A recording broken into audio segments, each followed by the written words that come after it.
¿Cuánto le damos gracias al Rey? ¿Qué tal si usted le da un fuerte aplauso al Rey de Reyes y Señor de Señores? Amén.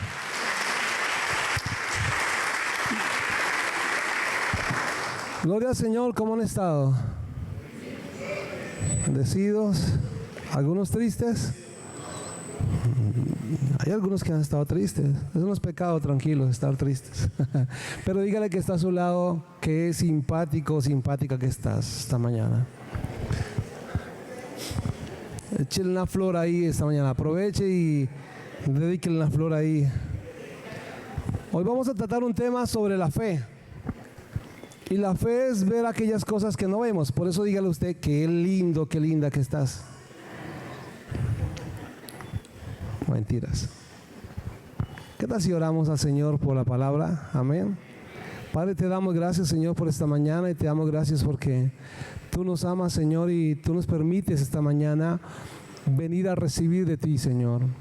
Padre, sabemos que la palabra que va a ser expuesta, Señor, tú la envías, la has preparado, Señor, y permite que sea alimento para nosotros, que cada uno de nosotros podamos consumir, Señor, una porción que nos corresponde y hacer la vida en nosotros, en el nombre tuyo, Señor. Te damos gracias. Háblanos, Señor, esta mañana. Habla nuestro corazón, Señor, y permite, oh Dios, que podamos retenerla en el nombre de Jesús. Amén y amén. He estado orando a Dios sobre un tema especial en el cual he venido ya trabajando. Y le pido a Dios que nos dé la gracia y el permiso para que lo podamos desarrollar, quizás no solamente hoy, sino más adelante. Y es sobre la fe. La fe. Tiene que ver sobre la fe. Creo que la iglesia de hoy en día, la iglesia actual, una iglesia moderna y posmoderna, es una iglesia que ha perdido la fe. Ha perdido el creer en que el Señor puede hacerlo de nuevo. O muchas veces creemos de labios hacia afuera, pero realmente no tenemos la fe suficiente para creer que Dios lo puede hacer.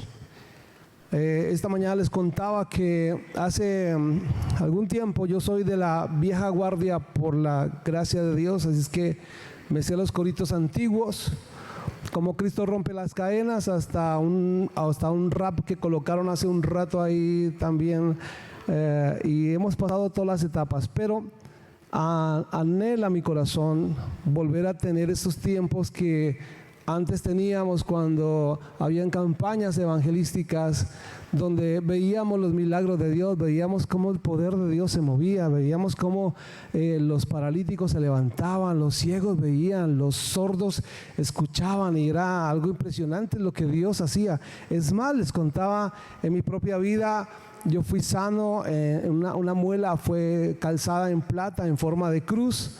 A la salida no me vaya a decir que se la muestre, porque no le voy a abrir mi boca para mostrarle mi dentadura, si me quiere creer, amén. Pero fui sano y eso fue bien especial, esa sanidad, porque no era cristiano yo todavía, tenía un poquito más de la edad de mi hijo. Me invitaron a una campaña, creo que fue con Gigi Ávila, hace muchos años, muchos años. Algunos dirán, Gigi Ávila, ¿y quién es ese? No, tampoco, pero sí unos varios años. Yo cuando fui al estadio, hermanos, yo tenía un dolor de muela que todavía me duele en ese entonces, y levanté mis ojos al cielo y yo sentí un rocío. Y ese rocío, después del rocío, yo sentí que no tenía ya dolor. Cuando llegué a casa, usted sabe que cuando usted se le cae una calza o tiene algo en su dentadura, usted siente con la lengua, usted sabe que algo está pasando, o se le cayó un diente y usted siente el vacío ahí. Y fui, me miré y la muela calzada. ¡Wow!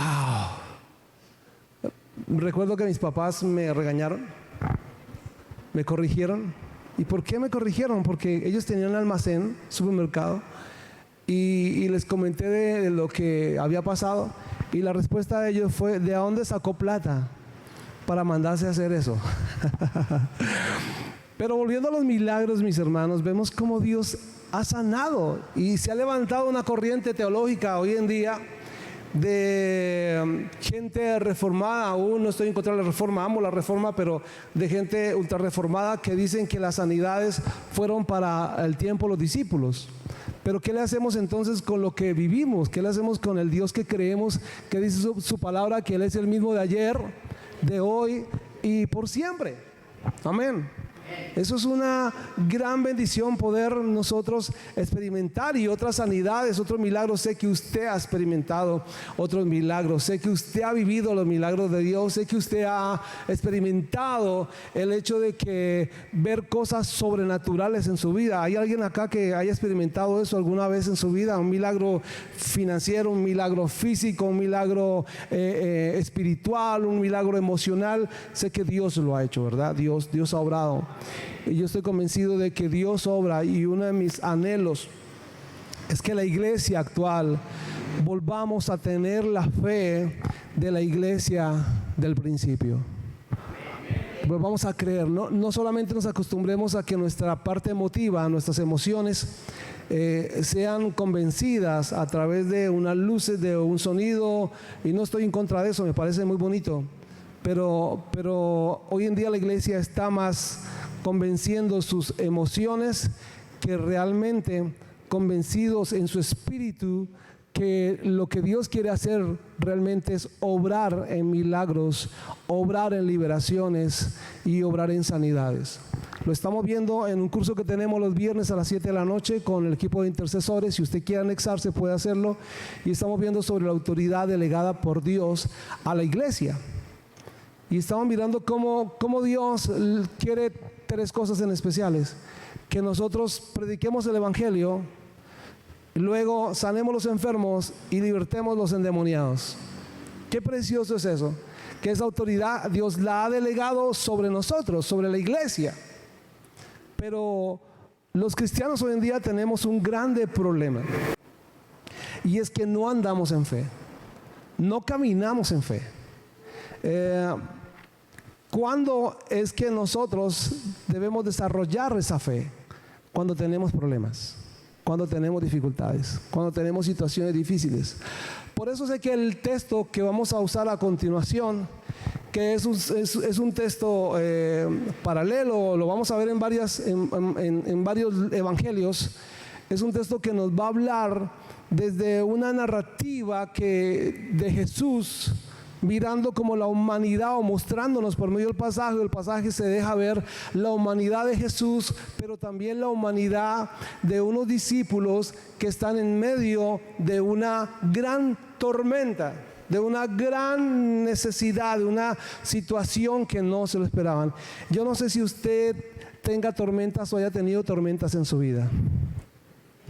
Nadie, poquitos, qué bueno. Bueno, yo sí he tenido tormentas en mi vida. Y a veces, ¿cómo se siente uno en esas tormentas? Solo, desesperado, ¿verdad? Angustiado. Y por medio de este pasaje, Dios permita que podamos mirar, dilucidar algunas de las cosas que el pasaje nos quiere mostrar esta mañana. Lucas capítulo 8, versículo 22 al 25. Lucas capítulo 8, 22 al 25.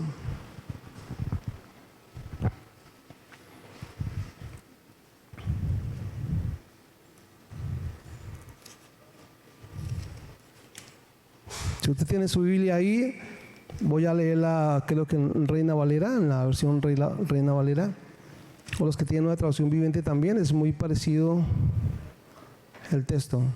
Y dice la palabra de Dios de esta manera: aconteció un día, cualquier día, que entró en una barca con sus discípulos y les dijo: pasemos al otro lado del lago, y partieron. Pero mientras navegaban, Él se durmió, o sea, Jesús se durmió, y se desencadenó una tempestad de viento en el lago, y se anegaba y peligraban. Y vinieron a Él y le despertaron diciendo: Maestro, Maestro, ¿qué perecemos? Despertando Él, reprendió el viento y a las olas, y cesaron, y se hizo bonanza. Y le dijo: ¿dónde está vuestra fe? Y atemorizados se maravillaban y se decían unos a otros: ¿quién es este que aún los vientos y las aguas manda y le obedecen? Quiero que vaya ahora al libro de Mateo capítulo 8, versículo 23 al 27. Mateo 8, 23 al 27. No va a narrar realmente la misma historia, pero quiero que usted la pueda disfrutar conmigo esta mañana. Aquel día, dice, cuando llegó la noche, Jesús les dice, pasemos al otro lado, y despidiendo a la multitud le tomaron como estaba en la barca, y había también con él otras barcas, pero se levantó una gran tempestad de viento y echaba las olas en la barca de tal manera que se anegaba, y él estaba en la popa durmiendo sobre un cabezal, y le despertaron y le dijeron, maestro, ¿no tienes cuidado que perecemos? Y levantándose reprendió al viento y dijo al mar, calla, enmudece. Y cesó el viento y se hizo grande bonanza. Y le dijo, ¿por qué estáis así amedrentados? Dígale que está a su lado, ¿por qué estáis así amedrentados? ¿Cómo? ¿No tenéis fe? Entonces temieron con gran temor y se decían unos a otros, ¿quién es este que aún el viento y el mar le obedece? Mis hermanos, aquí el pasaje nos deja ver varias cosas.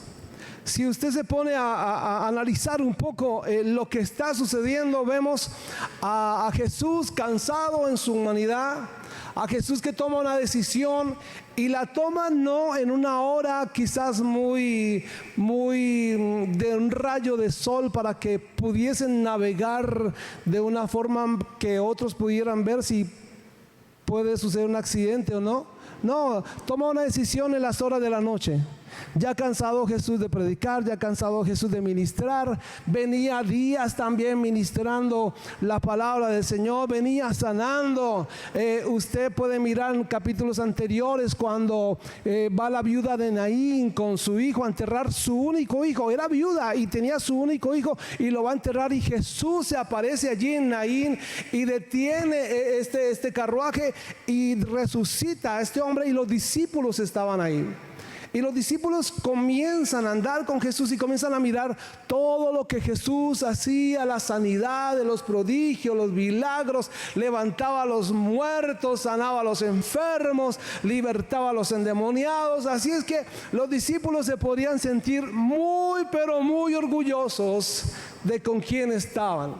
Dice que Jesús les dice, después de tener un tiempo ahí en la zona de Capernaum, dice que va a pasar al otro lado del lago de Galilea, o el mar de Galilea, aproximadamente unos 22 kilómetros al otro lado.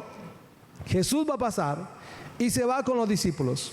Pero pasa algo bien interesante según la historia, y es que Jesús toma una determinación. ¿Cuál es? Irse a dormir. Se va a dormir, como si nada. Hasta ese momento no había pasado nada. Pero dice la historia que muy pronto comenzó unas grandes ráfagas de viento, los cuales azotaban, y las olas azotaban la embarcación. Yo no sé si a usted en algún momento de su vida se le ha levantado alguna tormenta, y una tormenta inesperada. ¿A alguien acá se le ha levantado alguna tormenta, alguna situación que usted no esperaba? Comienza la historia entonces a narrarnos que ellos van en la barca, se levantan las olas y comienzan los discípulos a desesperarse. Pero venga, los discípulos tienen una experiencia en el mar. Los discípulos son pescadores, saben navegar, saben cómo hacerlo, saben cómo defenderse en el medio de las olas, pero esta narración nos dice que era muy fuerte la situación, a tal punto que ellos estaban desesperados y pensaban que iban a morir, que iban a fracasar en lo que estaban haciendo. Y después de mirar todo lo que estaba sucediendo en ellos, miran a Jesús. Se acuerdan que Jesús iba ahí en la barca. ¿No le parece que nos parecemos un poquito a los discípulos quizás? Que cuando tenemos nosotros los problemas más difíciles, cuando se nos levanta todo, reaccionamos de una forma muy diferente a como el Señor quisiera que reaccionáramos. Hoy quiero hablarles a usted precisamente de la confianza, de la fe, del creer en el Señor. Y para esto, mis hermanos, quiero que miremos un poco los motivos de la angustia de los discípulos. Uno de los primeros cosas que motivaron a esta angustia a los discípulos fue que no se lo esperaban, que de repente se levantaran estas olas. No se lo esperaban. Algunos de ustedes quizás ha pasado por situaciones que no se lo esperaba. Situaciones que le pasaron que usted ni se imaginaba, pero llegó de repente. Ayer tuve la oportunidad de estar con un amigo pastor muy querido, que lo aprecio mucho, en la clínica de Ozotrauma. Me llamó, yo estaba revisando algunas cosas del texto, estaba cuadrando otra serie de puntos aquí en el texto, y él me llama llorando y me dice: pastor, estoy pasando por una difícil. Yo le digo: ¿qué le pasó? Y comienza a contarme él que su otro hijo, o un muchacho que prácticamente el adoptado lo tiene como hijo, venía de juntas ayer en moto, y bajando parece que el chico venía muy ligero y se estrelló por allá contra un muro. Y lo tenían en la Ozotrauma, lo tenían con un diagnóstico terrible. O sea, no daban nada por él. No, los médicos decían: no podemos hacer nada. Es a tal punto de que tenían que extraerle, parece que un hueso de su cabeza se entró hacia el cerebro. La columna se la partió en varios pedazos y una de sus piernas. Colgamos, oré por él, colgamos, y el Señor comienza a inquietarme: vaya y declara una palabra de fe, vaya. Y le dije a mi esposa: mi amor, tengo que salir, tengo que ir a hablar con el pastor, y tengo que reunir la familia que está allí y tengo que orar por ellos. Pero era un afán por eso. Los médicos decían que si operaban ya era un riesgo total para la vida del muchacho. Así que llegamos allí a Ozotrauma, me veo con él, con las otras hijas, me abraza, comienza a llorar, pero él dice una palabra que a mí me dejó pensando, y pensando no porque fuera la palabra, sino porque de quién venía la palabra. Y se supone que nosotros, quizás usted mira al pastor o a un líder y usted dice: ellos deben de tener más confianza aún, porque el proceso ha sido diferente más que nosotros. Y yo esperaba que las palabras de él fueran otras, pero una de las palabras que él dice es: ¿hasta cuándo Dios me tendrá en estas? Yo iba con una palabra de fe, y él me detiene con eso. No pude decirle nada en el momento. Lo abracé, lo escuché, lloró, ahí se nos dejaron unas lágrimas.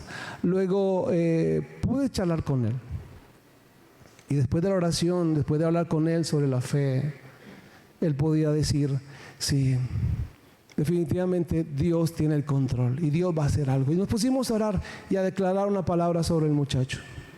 Pasaron unos 10 minutos, le llamaron a él. Hay una noticia con el muchacho, y es que han decidido los médicos no operarlo, ni de la cabeza ni de la columna. Vamos a dejarlo 10 días en coma, porque creemos que él se puede recuperar, dicho por los médicos. Y creemos que Dios estaba ahí obrando, y yo sé que Dios va a orar, y vamos a ver ese testimonio y a escuchar el testimonio más adelante, en lo que es declarar una palabra de fe, que es creerle al Señor. Amén. Los discípulos no se salvaron de esta. Los discípulos, al ver esa inusual situación, lo primero que hacen es desesperarse. Lo primero que hacen es angustiarse. Pero qué curioso, mis hermanos, que el pasaje nos deja ver que los discípulos están desesperados, pero Jesús está en la barca con ellos durmiendo. Yo no sé si a usted le ha pasado esto, que usted como cristiano le pasan cosas difíciles. ¿A cuánto les ha pasado? Hay muchos que no les ha pasado nada, los felicito. Prepárense. Pero creo que la mayoría como cristianos han pasado cosas complejas, complicadas. Jesús estaba durmiendo y a veces creemos nosotros que Jesús está ¿cómo? Durmiendo. Creemos que Jesús nos ha abandonado, que Jesús se ha ido de nuestro lado, y creemos que por ser cristianos, mis hermanos, no nos van a pasar cosas difíciles. Yo quiero decirles algo esta mañana. Así Dios mismo esté andando con usted a su lado, quiero comunicarle esto, que en el mundo tendremos aflicciones, pero como dice la escritura en Juan 16:33, estas cosas os he hablado a vosotros para que en mí tengáis paz, porque en el mundo tendréis aflicciones, pero confiad porque yo he vencido al mundo.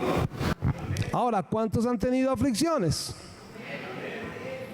Pero ¿cuántos confiamos en que Dios está ahí? ¿Para qué? ¿Cuál es el propósito de Dios en medio de la aflicción? Es que usted tenga paz. Dígale que está a su lado: la aflicción produce paz. Y dígale: y vas a tener aflicciones, vas a tener tormentas en tu vida, pero confiad. Dígale que está a su lado: confíe, porque Dios ha vencido ya tus tormentas. Y sigue el pasaje mostrándonos ahí, mis hermanos, que Dios permite que nuestra fe sea probada. Y era lo que tenían los discípulos, o lo que le estaba pasando a los discípulos en ese momento. Su fe estaba siendo probada. El problema no era de Dios. Él estaba bien. Él sabía quién era. El problema era que los discípulos tenían que accionar su fe. ¿Y cómo accionamos nuestra fe? Por medio de las pruebas. El apóstol Pablo habla sobre que nuestra fe es probada. La prueba de vuestra fe, produce en nosotros paciencia. ¿Cuántos quieren ser pacientes aquí? ¿Cuántos quieren ser probados? Más poquitos, pero es que la única forma de ser paciente, ¿cuál es? Dígale que está a su lado: que su fe sea probada. Habiendo sido probada su fe, eso va a producir en usted paciencia. Ok, primera de Pedro nos habla, capítulo 1, versículo 7, y mira lo que dice el apóstol Pedro: estas pruebas demostrarían que su fe es auténtica. Está siendo probado de la misma manera que el fuego prueba y purifica el oro, aunque la fe de ustedes es mucho más preciosa que el mismo oro. Entonces su fe, al permanecer firme en tantas pruebas, les traerá mucha alabanza, gloria y honra en el día que Jesucristo sea revelado a todo el mundo. Mis hermanos, así es que es necesaria la prueba de nuestra fe para que nosotros podamos desarrollar una capacidad de tranquilidad, de confianza en el Señor. Lo segundo que nos hace o nos deja ver el pasaje es que podemos ver un contraste entre la actitud de Jesús y la actitud de los discípulos. ¿Cuál era la actitud de Jesús? Estaba durmiendo. ¿Qué significa que Jesús estaba durmiendo? Que estaba cansado. Pero ¿qué significa que Jesús estuviera durmiendo cansado en medio de esa tormenta? Que Jesús sabía quién era. Él sabía en sí mismo el poder que tenía, pero también sabía a quienes tenía en la barca y cuál era el poder que había delegado a sus discípulos. Ahora, en contraste, miramos los discípulos, unos discípulos que habían visto el poder de Dios, que habían caminado con el Señor, que se sentían orgullosos de andar con el Señor, con el que era, con el Todopoderoso, con el que sanaba y hacía milagros. Se sentían muy orgullosos, pero les cogió la prueba y la circunstancia, y lo que hicieron, la actitud de los discípulos fue muy contraria a lo que como deberían reaccionar. Y en este punto, permítanme, mis hermanos, quizás podíamos criticar a los discípulos por la actitud que tuvieron en ese momento. Pero si revisamos nuestras vidas, ¿cómo reaccionamos nosotros en medio de nuestras crisis? ¿Cómo reaccionamos nosotros en medio de nuestras pruebas? ¿Cómo reaccionamos cuando no hay? Cuando definitivamente no hay, cuando perdemos el empleo, cuando la situación está difícil, cuando estoy en mi hogar a punto de perderlo, ¿cómo reaccionamos nosotros? Y quizás reaccionamos como reaccionaron los discípulos, muchas veces con esas malas palabras o de una forma muy diferente a lo que el Señor espera que hagamos. Y de esta manera también lo hicieron los discípulos. En Marcos capítulo 4, versículo 38, dice: Maestro, ¿no te importa que perezcamos? ¿Qué estaba haciendo Jesús? Durmiendo. ¿A cuánto les gusta que lo despierten con un grito? ¿Alguno? A mí no. Si algo me molesta, es que me despierten con un grito. A mí me gusta que me despierten arrullándome o alguna cosa así, o cantándome quizás, o suavecito, pero con un grito. Y los discípulos, ¿qué hacen? ¡Maestro! Jesús se despierta, y lo curioso del pasaje es que ni siquiera les habla. No sé si porque se puso más genio que lo despertaran o por lo que viene a continuación. Jesús lo que hace es una cosa: se levanta y reprende los vientos y se calma la tempestad. Eso es lo primero que Jesús hace. Como queriéndoles decir, los discípulos decían: no te importa. Como Jesús ahora diciéndole a ellos: me importan. Por eso estoy con ustedes. Me importan. Por eso hago lo que hago.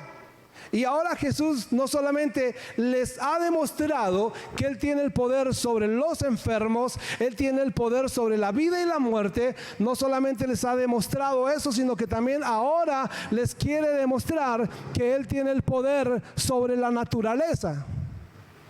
Que el Jesús que estaba con ellos tiene el poder de gobernarlo todo. Que en ellos podrían estar, que en Él podrían estar ellos seguros, tranquilos, confiados. Pero la respuesta a los discípulos en medio de su angustia es como cuando decimos nosotros: ¿por qué nos has abandonado? ¿Por qué me pasa esto a mí? ¿Hasta cuándo, Señor? Otra vez yo. Otra vez en esta circunstancia. Ahora Jesús le dice algo a los discípulos bien interesante, que es lo tercero, que es el tercer motivo de la angustia a los discípulos, y es que los discípulos tenían pavor, tenían miedo. Ahora Jesús le dice en Lucas 8:25: ¿dónde está la fe de ustedes? Por eso hemos titulado esta predicación: ¿dónde está? Como quien dice: ¿qué pasó con la fe que tienen? Como quien dice: han andado conmigo, han visto lo que ha pasado, ¿por qué no actúan entonces en fe? En otro capítulo, en Mateo: ¿por qué estáis desesperados? En otra versión: ¿por qué estáis amedrentados? ¿Por qué estáis angustiados? Y Mateo dice: hombres de poca fe. Qué curioso que Jesús no le está diciendo: ustedes no tienen nada de fe. No, Jesús está diciendo: tienen fe, pero poquita. Pero ¿dónde está ese poquito de fe? ¿Dónde está? En otras palabras, ¿por qué no se levantó alguien de los que estaban ahí y reprendieron las olas o reprendió el viento? ¿Por qué alguien no se atrevió a hacer lo que les he delegado? ¿Por qué alguien no se paró a decirle al viento: cálmate? ¿Por qué estáis amedrentados? Dígale que está a su lado, por favor, esa frase: ¿por qué estáis amedrentados? ¿por qué estáis desesperados? Si usted tiene a su esposa ahí, por favor dígale eso, o a su mamá o a su papá, dígale, ¿por qué está desesperado? Mi hijo, una cosa que me molestaba, que ya no me molesta, que me hacía era, tranquilo. No me diga tranquilo. Pero y entonces, pues tranquilo. Y es lo que Jesús está diciendo. Ahora dígale al esposo, ¿por qué usted se desespera? ¿No ha visto que en casa muchas veces el que está al lado de uno está desesperado y qué termina haciendo en uno? Desesperándolo. Y era un desespero colectivo. Estaban todos los discípulos. Yo creo que hasta el que tenía más fe terminó ahí desesperado pensando en que se iban a morir, y se olvidaron por un instante de que alguien poderoso estaba a su lado y no actuaron de la manera que Él les había enseñado. Entonces, ¿qué es la fe? ¿Cuál es la fe que se debería actuar en este momento para un diario vivir, una vida cotidiana? ¿Cuál debería ser entonces nuestra fe? Y esa fe se llama entonces confianza. ¿Confianza en qué? Confianza en el Señor. Confianza en creer que lo que Él dijo se va a cumplir. Que si Él dijo que iba a estar conmigo, Él lo va a hacer. Que si me falta el alimento, en su palabra dice que no ha visto justo desamparado, ni su descendencia que mendigue pan. Él va a estar ahí supliendo mis necesidades. Pero ¿cuántos de nosotros el Señor se podría parar esta mañana y decirnos, ¿dónde está? ¿Cuál fue la decisión que tomaste ayer, antier, esta semana? ¿Qué hiciste? ¿Qué hiciste en medio de tu desespero? ¿Qué hiciste en medio de tu angustia? Y muchas veces terminamos cometiendo muchos errores antes de ir a Jesús. Los discípulos no son la excepción. Ellos cometieron el error y al final fueron a Jesús. Mis hermanos, cuando Jesús les pregunta a los discípulos dónde está su fe, es una pregunta retórica para ellos, para que ellos pudiesen detenerse y saber que la fe está por encima de la angustia. Y saber que la fe está por encima del desespero, que cuando usted logra tener fe en los momentos de la prueba, su desespero va a menguar. Vamos a confiar. No hay para el almuerzo. ¿Qué hacemos? Hay una libra de lentejas por allá. ¿Qué hacemos?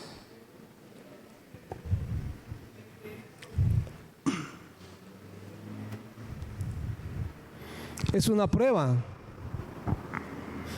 Lo que pasa es que muchas veces no entendemos que a veces no hay, no porque el Señor no quiera darnos, sino que porque quiere probar su fe. Que le pase a usted lo de la anciana, aquella que no tenía para el mercado y vivía en un inquilinato. ¿Se acuerdan? Y la anciana comenzó a orar en el inquilinato y salía a la puerta todas las mañanas. Esa semana que no tenía, ya el mercado se estaba acabando, y salía y decía: Padre, tu palabra dice que no has visto justo desamparado, ni su descendencia que mendigue pan. Y la viejita se entraba y así. Y los del inquilinato no eran cristianos y se reunieron y dijeron: hagámosle un mercado a esta viejita para que se calle, para que crea que el Dios ese le dio y le mandó el mercado. Pues bueno, le hicieron un mercado gigante como para un mes, se lo llevaron, se lo dejaron a la puerta del cuarto de ella, y la viejita salió otra vez y dijo: Padre, gracias porque usas al mismo diablo para bendecirme. Amén. Eso es fe. Eso es fe, mis hermanos. Creer que Dios lo va a hacer, porque no solo porque usted cree, y lo dice la palabra, porque usted le cree a Dios. Y en esto tiene que ver dos líneas de la fe: una fe muerta y otra fe en el Señor. La fe muerta es aquella que usted dice: voy para el médico, tengo un dolor de cabeza, una migraña, no yo, es un ejemplo. Tengo una migraña, voy para el médico y usted se va aquí para arriba, para allí, para avanti, y usted se va diciendo, no, pero yo no tengo fe, yo no tengo dolor de cabeza, yo no tengo dolor de cabeza, pero su cabeza le duele. Y usted dice, no, yo no tengo dolor de cabeza y declaro que no tengo dolor de cabeza, pero su cabeza le duele. Y va al médico y le revisa, le chequea y el médico le dice, le duele la cabeza. Y muchas veces tenemos una fe muerta, más bien lo que tenemos es un positivismo. Somos positivos, mas no tenemos la fe del Señor. ¿Cuál es entonces la fe que se desarrolla en el Señor? Señor, aunque tengo este dolor de cabeza, tú tienes el control. Tú tienes el control. Pase lo que pase en mi vida, tú tienes el control. Yo le invito, que por tiempo no lo podemos hacer, pero le invito a que usted lea el libro de Hebreos, capítulo 11, donde están todos los héroes de la fe. Por la fe Noé construyó el arca. Por la fe Abraham entregó a su hijo. Por la fe Abraham anduvo como errante esperando la gloriosa presencia y la salvación del Señor. Por la fe anduvo José hasta que supo que al final Dios lo iba a usar para sacar el pueblo de Israel de Egipto. Por la fe Rahab escondió los espías de Israel por la fe. Y dice el pasaje, por la fe. Pero hay algo curioso en el pasaje. Estos hombres y mujeres fueron llamados hombres de fe. Y al final del pasaje dice esto: aunque no lo alcanzaron, creyeron, porque creían en una salvación más gloriosa.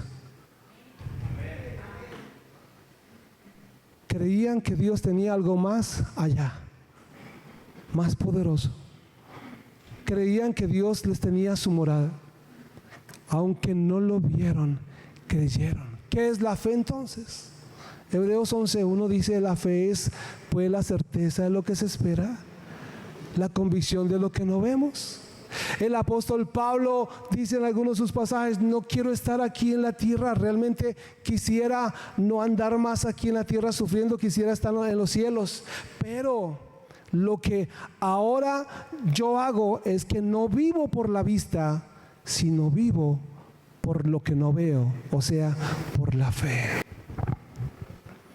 ¿Cuántos de aquí tenemos a veces familia destruida, hijos destruidos, esposos destruidos, esposas destruidas?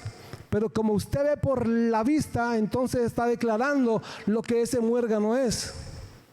Pero cuando vemos por la fe, ¿qué declaramos? ¿Cómo lo ve usted? ¿Alcanza usted a dimensionar ese esposo sinvergüenza como un buen pastor? No un pastor sinvergüenza, sino un pastor que predique el evangelio, que se santifica, que Dios lo usa. Ese hijo que está medio perdido, ¿cómo lo alcanza a ver usted? Quizás lo ve con sus ojos naturales diciendo, ya no hay solución, este no cambia. Pero si lo vemos con los ojos de la fe, ¿cómo lo podríamos ver? Dios va a hacer grandes cosas en mi hijo, Dios va a obrar en mi hijo, Dios lo va a levantar. Su palabra dice que el Señor está con mi familia, que yo y mi casa le serviremos al Señor. Eso es fe. Era lo que esperaba Jesús de los discípulos. Y era lo que los discípulos no actuaron en ese momento. Así es que tenemos esas tres cosas. Lo cuarto es que el pasaje también nos deja ver lo bueno que es el Señor. Y algo precioso de lo que está pasando allí en la embarcación es que los discípulos al final, después de no tener esa fe o de no actuar esa fe, miran a Jesús, lo despiertan. Y yo quiero decirles algo esta mañana, mis hermanos. A usted que le cuesta quizás ir al Señor y tener la fe, nunca olvide que el Señor está ahí. Así usted la embarre y no crea, nunca olvide que el Señor está ahí. Algo va a pasar. Si Él está ahí, algo va a suceder. Algo va a pasar en nuestra vida, porque el Señor estará ahí para acompañarnos. Así es que el Señor nos invita a creer en Él, a creer en sus promesas. Y si nosotros, mis hermanos, o nuestra barca se está hundiendo, es el momento de gritar al Señor: Señor, sálvanos. En medio del proceso que Dios tiene de la prueba, de enseñarnos para que podamos tener fe, se convierte en algo poderoso más adelante. Cuando usted comienza a actuar en confianza en el Señor, usted más adelante puede dormir tranquilo y puede estar seguro que algo Dios va a hacer. El apóstol Pedro, uno de los discípulos que fue otro que anduvo sobre el agua, sobre el mar, pero se hundió porque perdió su mirada al Señor y la puso en el problema, se hunde, grita al Señor que lo salve, el Señor lo salva, extiende su mano y lo saca. Pero más adelante, ese mismo apóstol, yendo hacia la iglesia de la Hermosa, se le aparece un hombre, bueno, o está más bien un hombre tirado ahí paralítico, y le pide dinero. Y el apóstol se detiene y dice estas palabras: no tengo plata, no tengo oro. Andaba como muchos cristianos, ¿cierto? Sin plata y sin nada. Pero este apóstol que había vivido la prueba de la fe termina diciéndole esto: en el nombre de Jesús te digo, levántate y anda. Y aquel paralítico se levantó y anduvo. ¿Usted quiere lograr tener su fe? ¿Cuántos quieren tener una fe aquí bien poderosa? ¿Sabe cómo tiene que desarrollarla? Dígale que está a su lado: desarrolle su fe por medio de lo que está viviendo. Confíe en el Señor. Dígale, dele gracias a Dios por lo que está pasando. Confíe en Dios, dígale: algo Dios va a hacer, algo va a suceder en nuestras vidas, algo va a pasar. Le invito a que se coloque sobre sus pies, mis hermanos.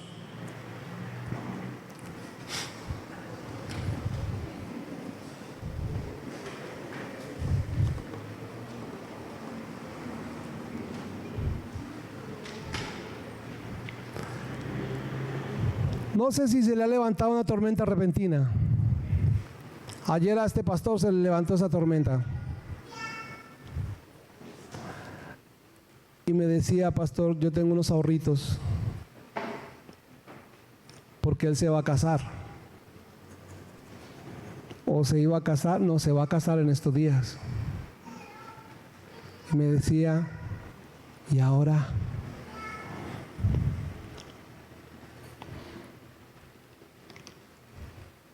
Y esas tormentas repentinas a veces nos cogen precisamente cuando usted no tiene el seguro pago.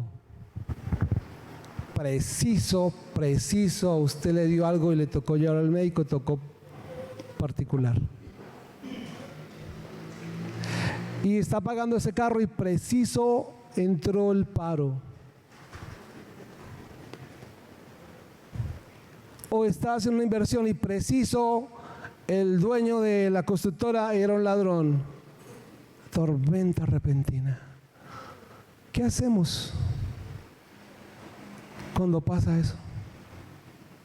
¿Qué hace usted cuando llega ese esposo borracho? ¿Qué hacemos? ¿Qué hacemos cuando parece que las cosas van mal?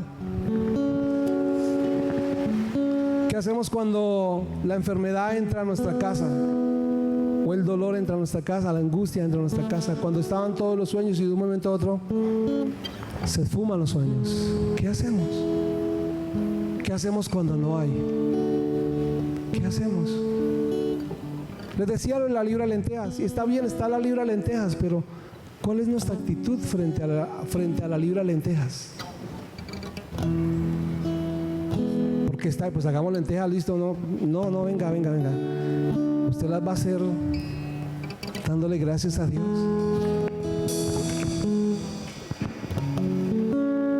Señor, dame creatividad con estas lentejas. ¿Qué hago, Señor? No tengo sino 2 panes y 1 libra de lentejas. ¿Será echarle agua y revolverla ahí y tomar agua? Y el Señor le dice a usted: pues haga una hamburguesa.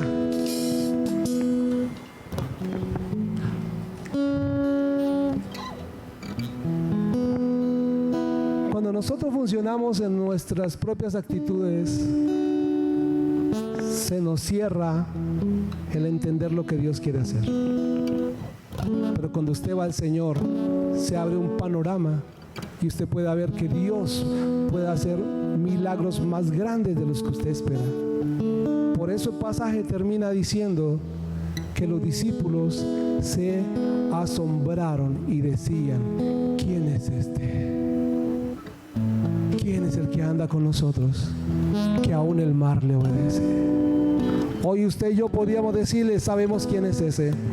Ese es nuestro Padre. Ese es mi Jesús. Él es el que anda conmigo, el Todopoderoso, el que me ha dicho que no me va a dejar, que no me va a soltar, que va a estar conmigo, que aunque mi padre, mi madre y mi esposo o la esposa me abandonen, Él va a estar conmigo, que Él va a proveer, que Él va a suplir, que Él va a abrir puertas, que Él no me va a dejar, no me va a desamparar. Él es el que está conmigo. Pero Él está conmigo. Pero ahora yo tengo que creerlo. Sí, Él está conmigo. Y cuando pase algo, ¿qué va a hacer ahora usted? ¿Cuál va a ser su actitud? Por favor, pregunta, hágale esta última pregunta al que está a su lado. ¿Cuál va a ser su actitud? ¿Va a seguir desesperado? ¿Va a seguir desesperada? ¿Va a seguir dando cantaleta? Señor, te damos gracias.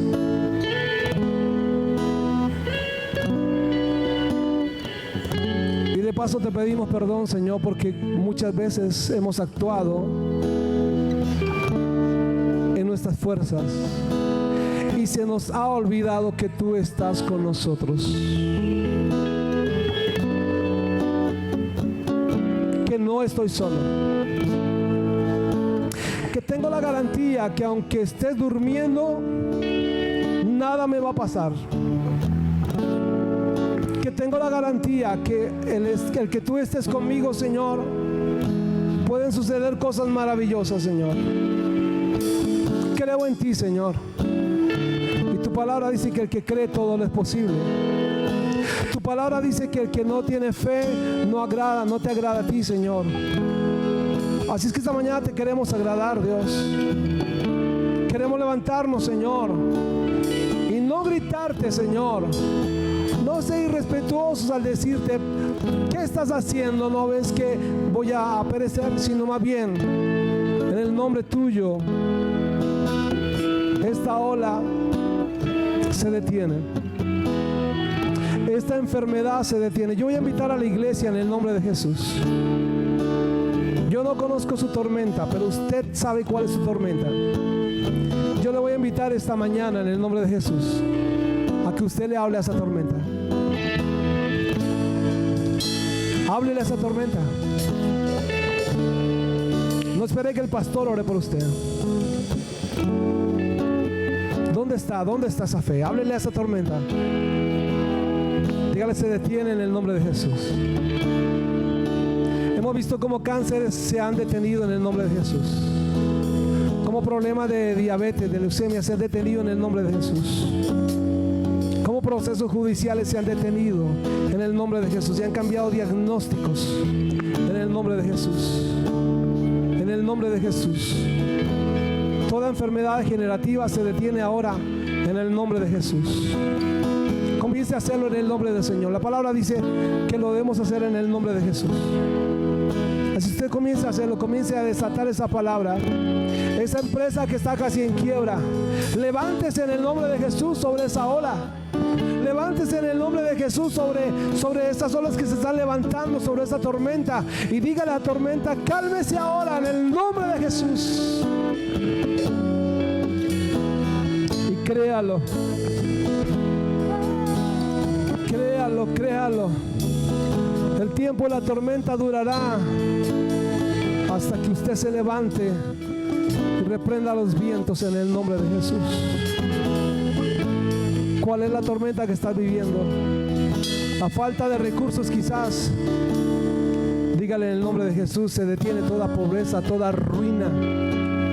Ese pecado que no lo deja avanzar, dígale en el nombre de Jesús: se detiene ese pecado en mi vida ahora mismo. En el nombre de Jesús. Se detiene esa tormenta, se calma esta tormenta en mi vida. Se calma esta tormenta en mi vida en el nombre de Jesús. Señor, todo temor se va de mi vida. Todo desespero se va de mi vida, Señor, en el nombre de Jesús ahora. Y ahora hay confianza, Señor. Ahora hay fe. Ahora hay confianza en lo que vas a hacer. Ahora hay fe, Señor. Ahora, Señor, creo en lo que tú dijiste, Señor. Creo en tu palabra, Señor. Porque la fe viene por el oír de tu palabra, Señor. Creo en lo que dice tu palabra, Señor.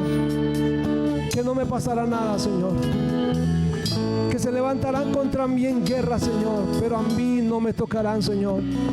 Que se levantarán mintiendo contra mí, Señor, pero a mí no me llegará, Señor. Que se levantarán, Señor, quizás cosas, Señor, contra mi vida, pero a mí no me tocará, porque tú estás conmigo como poderoso gigante, Señor.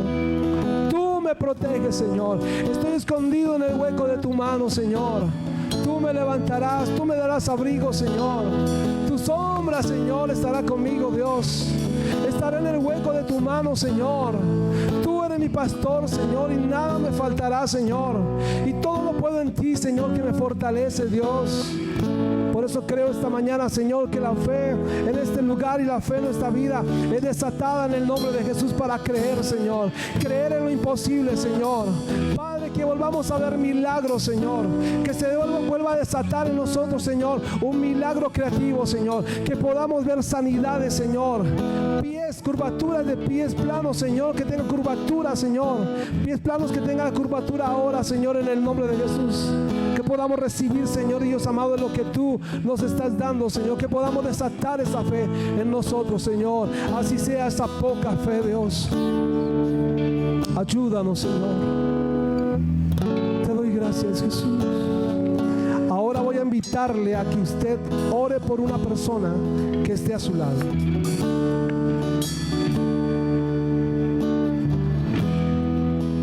Y usted comience a declarar palabras de fe sobre esa persona. ¿Usted ha escuchado la palabra hoy? Mire a la persona, por favor. Ojalá la mire en los ojos. Mírele a los ojos. Busque una persona ahí, por favor. ¿Cuántos quieren tener fe? ¿Cuántos quieren desatar esa fe en el nombre de Jesús? Mire, hermanos, estos hombres no eran perfectos. Estos hombres eran imperfectos. Estos hombres tenían muchos pecados. Uno de ellos la incredulidad. Pero el Señor les dice, venga, desaten lo poco que tienen. ¿Dónde está su poca fe? Así es que no tienes que ser el perfecto para desatar esa fe. No tienes que ser el que más horas en la iglesia para desatar la fe. Usted abra su boca, créale al Señor. La palabra lo dice, al que cree, todo le es posible. Ahora crea en el nombre del Señor. Comience a orar por esa persona en el nombre de Jesús. Allá en casa, si nos ves, usted en nuestra transmisión, comience a clamar por alguien en el nombre de Jesús. Desate esa palabra. Desate esa palabra en el nombre de Jesús. En el nombre de Jesús. Yo oro por una mujer que está embarazada y está en este lugar, que tiene miedo de perder su bebé. En el nombre de Jesús declaramos esta mañana lo que el Señor revela, que ese bebé van a hacer bien, que está en manos del Señor. Aleluya. Desate esa palabra, ore, bendígale ahí en el nombre de Jesús. Sacúdale si es necesario. En el nombre de Jesús. En el nombre de Jesús. Creemos que Dios va a levantar a nuestra familia. Creemos que Dios va a meter su mano poderosa ahí. Creemos que Dios va a detener esa tormenta en el nombre de Jesús. Eso lo creemos ahora. Ahora usted declara, no se detiene esa tormenta en el nombre del Señor ahí. En el nombre de Jesús. En el nombre de Jesús. En el nombre de Jesús. En el nombre de Jesús. Ese recurso se desata ahora en el nombre de Jesús. En el nombre del Señor. En el nombre de Jesús. Oh Jesús.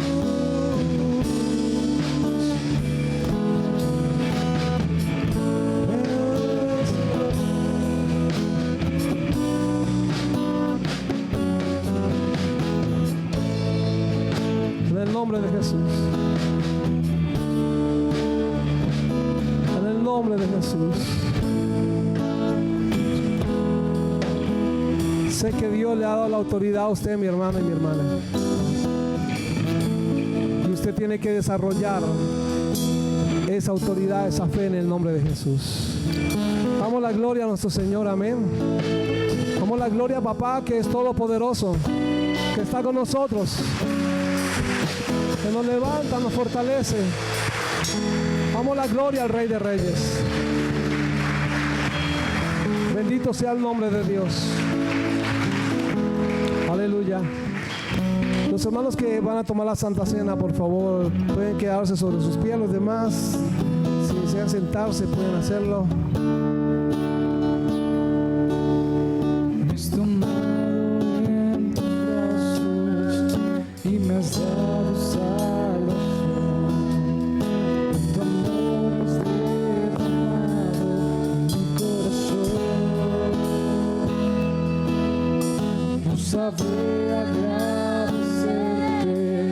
lo que has hecho por mí. Solo puedo darte ahora mi canción.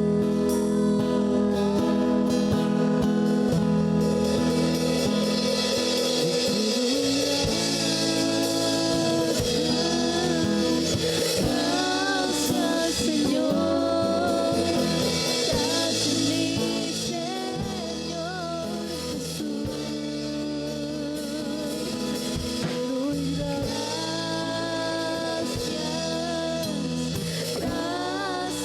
Señor. Gracias, mi Señor Jesús. La cruz de tu vida entregaste todo aquí. Vida eterna regalaste al morir. Por tu sangre que entraba ante el trono se está.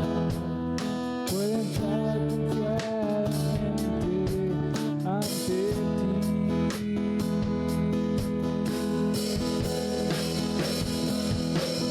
Te doy gracias,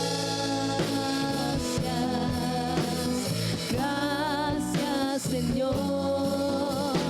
Gracias, mi Señor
apóstol Pablo nos enseña en la carta a los Corintios, capítulo 11, sobre las instrucciones de la cena del Señor.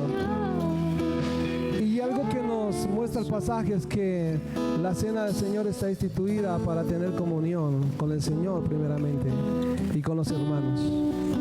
Gracias. Y con los hermanos. También dice el apóstol Pablo que él transmite lo que recibió del Señor. Gracias.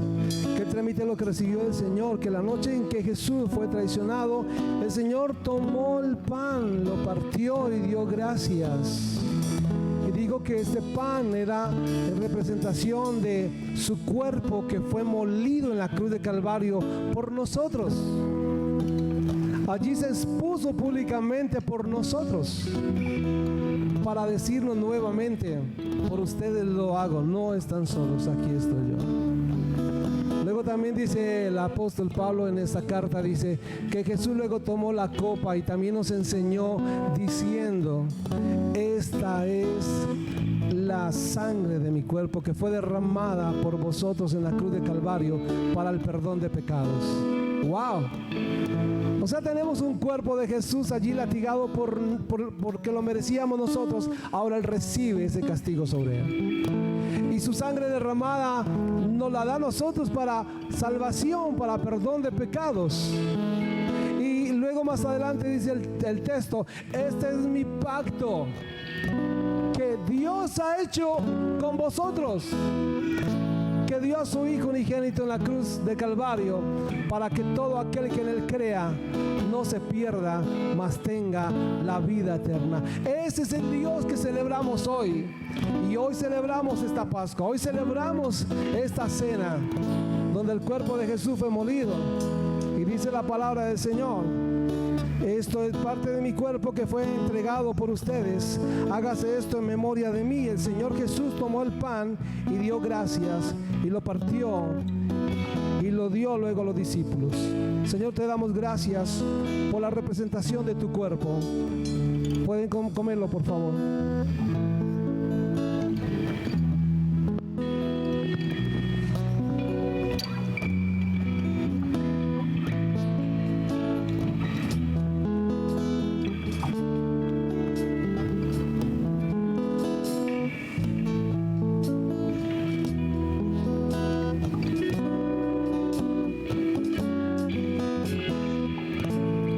Está la copa, es el nuevo pacto entre Dios y su pueblo,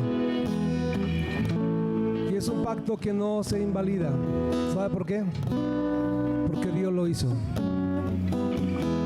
La sangre vertida de Jesús en la cruz de Calvario por perdón de nuestros pecados.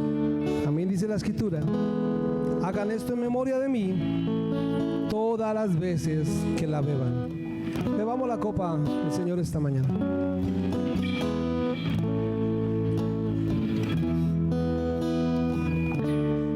Por eso damos gracias a Dios. Por eso sabemos que Él está con nosotros y que Él es poderoso en nosotros. La Escritura dice: más poderoso el que está con nosotros que el que está en contra de nosotros. Amén. Ahora déle gracias. Terminemos cantando ahí, diciéndole: gracias, Señor.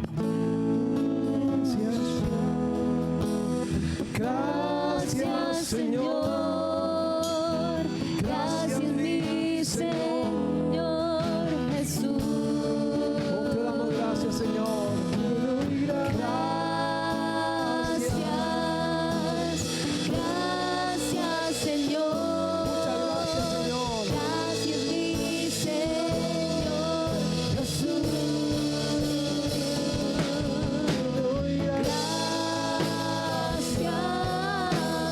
Gracias, Señor. Gracias, mi Señor Jesús. Te doy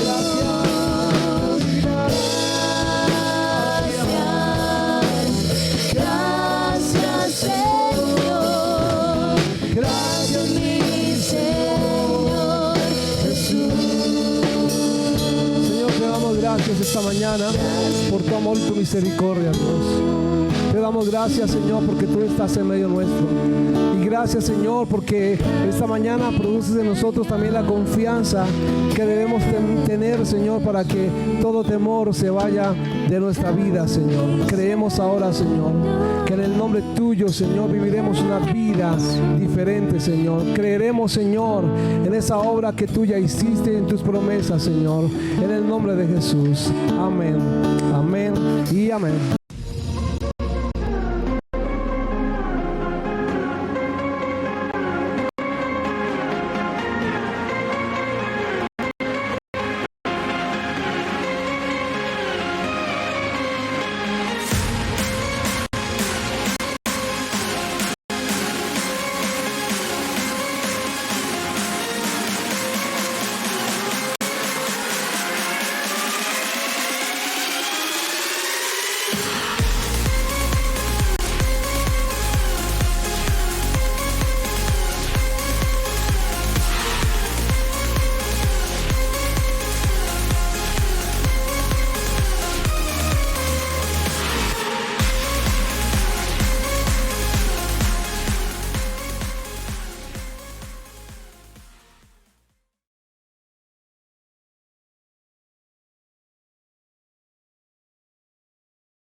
Aunque